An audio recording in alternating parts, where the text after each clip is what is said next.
et bienvenue dans À l'affiche. Pour les fêtes, nous vous avons réservé une émission familiale. Des spectacles et expositions pour les petits comme pour les grands, des classiques qui réunissent plusieurs générations. C'est le cas notamment du retour de Mary Poppins. La célèbre nanny britannique est de retour au cinéma en chantant et en dansant. Elle rend une petite visite aux enfants Banks qui ont bien grandi. Jenny Benbrain s'est rendue pour nous à l'avant-première. La médecine a coulé. Medicine go down. La médecine a enroulé. Supercalifragilisticexpialidocious. Supercalifragilisticexpialidocious. Even though the sound of it is really quite atrocious.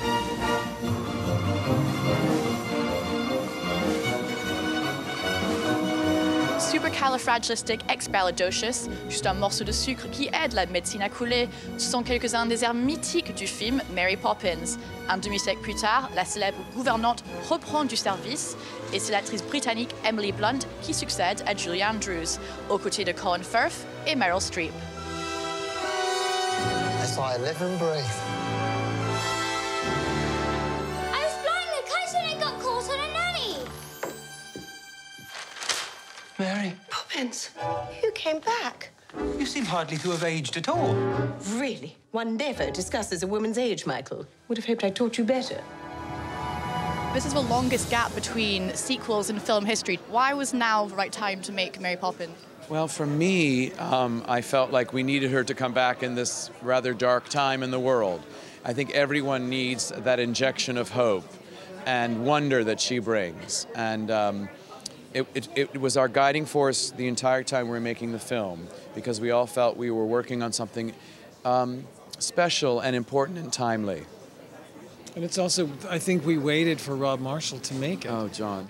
Everything's fallen to pieces since your mother. Situé dans le Londres des années 30, le film raconte les aventures des enfants Banks, Michael et Jane, devenus grands. Michael et ses 3 enfants sont sur le point de perdre la maison familiale. Mais le retour de Mary Poppins va tout changer. It's a good thing you come along when you did, Mary Poppins. In the film, Mary Poppins says everything is possible, even the impossible. What was the greatest challenge when you were filming? It felt impossible that I would learn how to dance, you know, on this thing, but it did become possible. But and I love that message because I think it's true. I think it's very true. You've just got to have some faith. Everything is possible. Even the impossible. Comme dans le film de 1964, les acteurs évoluent entre monde réel et dessin animé, recréant une atmosphère féerique et musicale. Lin-Manuel Miranda joue l'ami de Mary Poppins, Jack, un allumeur de réverbères. Il chante, danse et joue les acrobates.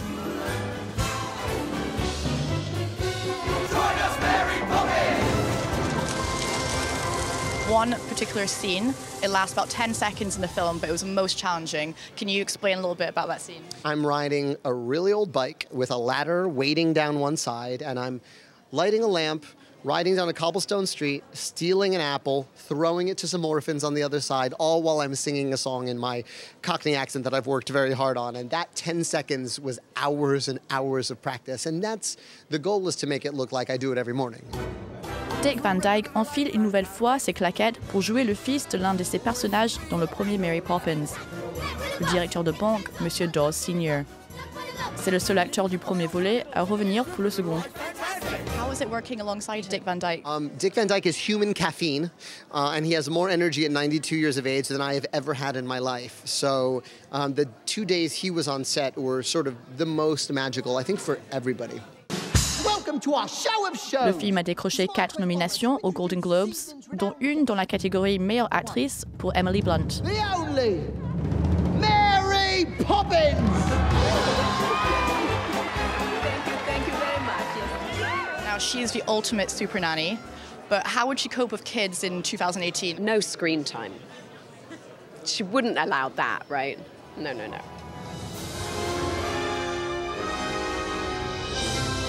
Off we go.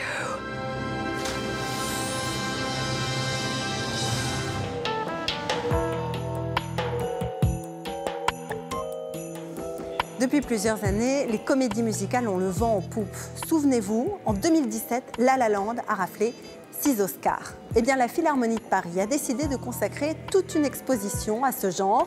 Elle nous emmène dans les coulisses de ces comédies chantées, dansées et portées sur grand écran, de West Side Story à Mamma Mia, en passant par Singing in the Rain ou Les Demoiselles de Rochefort.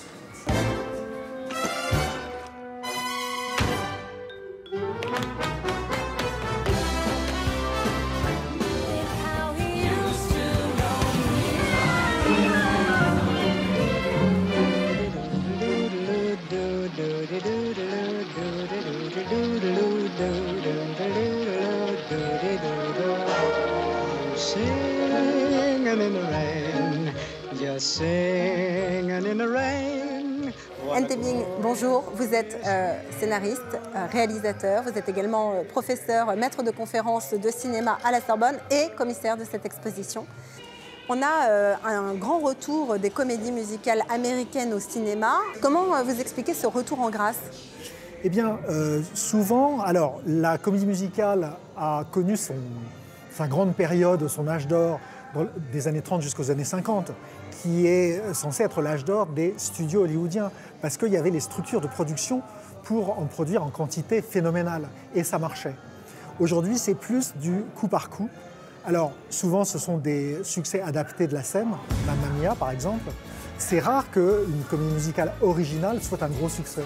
Il y a eu La La Land récemment, mais son réalisateur, Damien Chazelle, a eu beaucoup de mal à faire produire son film. Donc, et à chaque fois qu'il y en a un qui marche, on se dit « Ah, mais le genre, ça y est en train de renaître ». Et puis, il y a 2, 3, 4, 5 films. Et ensuite, il suffit que ça marche un peu moins bien pour que ça s'arrête. Pendant très longtemps, en France, on a eu très peu de comédies musicales. Comment expliquer qu'en France, il y ait cette espèce de désamour, ou en tout cas cette timidité vis-à-vis du genre? Pour le public français, la comédie musicale est un genre typiquement américain, avec ce qu'on aime et ce qui parfois rebute chez les Américains, c'est-à-dire c'est un genre frivole, c'est un genre de mauvais goût, ou c'est un genre irréaliste, où les gens se mettent à chanter, à danser de but en blanc comme ça. Dans la vie, ça ne se fait pas. Donc, et puis, en France aussi, on forme peu les acteurs à être à la fois chanteurs et danseurs. Donc, ça, plus le fait que c'est un genre qui est difficile à produire, qui coûte très cher, parce qu'il faut faire écrire des chansons, écrire un scénario qui puisse les intégrer, faire une chorégraphie que les gens doivent répéter pendant des mois. Enfin, tout ça veut dire que le temps de production et les contraintes sont énormes. Donc, si vous n'avez pas une industrie derrière qui pousse à en produire beaucoup, eh bien, le genre a du mal à prendre.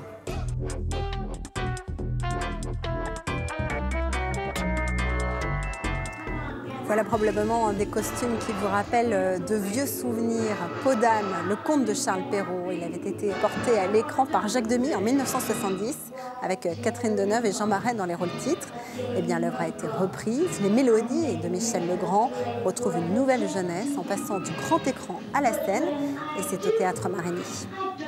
L'amour se porte autour du cou, le cœur est fou. C'est une authentique histoire de princesse avec de jolies robes, des paillettes et une quête insatiable de l'amour et du prince charmant. Sauf... Tes garçons sont bien vite. Elle en peste d'ici. Sauf que cette princesse-là se retrouve servante parce que c'est déguisée en souillon qu'elle pourra échapper à son père incestueux qui veut l'épouser. Ce que nos lèvres murmuraient. Au cinéma, c'est Jean Marais qui convoitait sa fille Catherine Deneuve. Mets des roses dans tes cheveux. Je vous aime, ma fille, et je veux vous épouser. Un film culte de Jacques Demy, mis en musique par Michel Legrand en 1970. M'aimez-vous? Oui, mon père, je vous aime beaucoup. Beaucoup? Ce n'est pas assez. Aujourd'hui, pour la première fois sur scène, et malgré la gravité du sujet, le conte reste enchanteur pour les comédiens. Je vous épouserai. Ne me poussez pas à commettre un tel crime.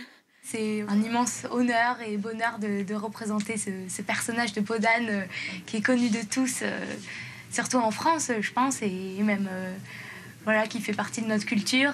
Donc c'est une grande joie, d'abord. Un conte éternel qui se joue des temporalités. Jacques Demy, lui-même, dans son adaptation, faisait atterrir la princesse en hélicoptère au château de Chambord. Aujourd'hui, au théâtre, Peau d'âne se balade en trottinette. L'anachronisme est peut-être plus important que l'on croit, car tout le monde attribue à Charles Perrault la paternité de l'histoire en 1694, mais elle était déjà citée par Molière dans Le Malade imaginaire en 1682, Et avant lui par La Fontaine dans une fable de 1678. Prenez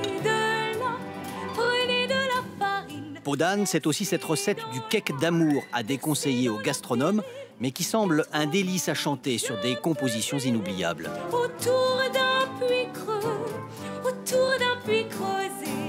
Et les mélodies de Michel Legrand relèvent du génie, parce que c'est vraiment des mélodies qui nous restent dans la simplicité, mais en même temps dans la beauté des harmonies. Donc c'est évidemment un bonheur à chanter. Comme dans tous les contes de fées, tout se termine bien, personne ne se casse les dents sur la bague cachée dans le gâteau d'amour. Et le prince peut épouser la princesse. Depuis plus de 300 ans, Peau d'âne traverse les âges, hier sur l'écran, aujourd'hui sur les planches, et toujours dans le cœur des enfants.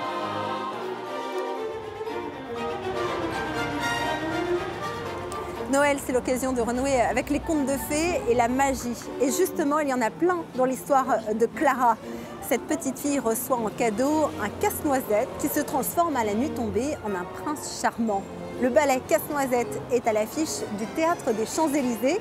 Toute la famille peut se réunir pour profiter de la musique de Tchaïkovski et de l'interprétation des danseurs de l'Opéra national de Kiev.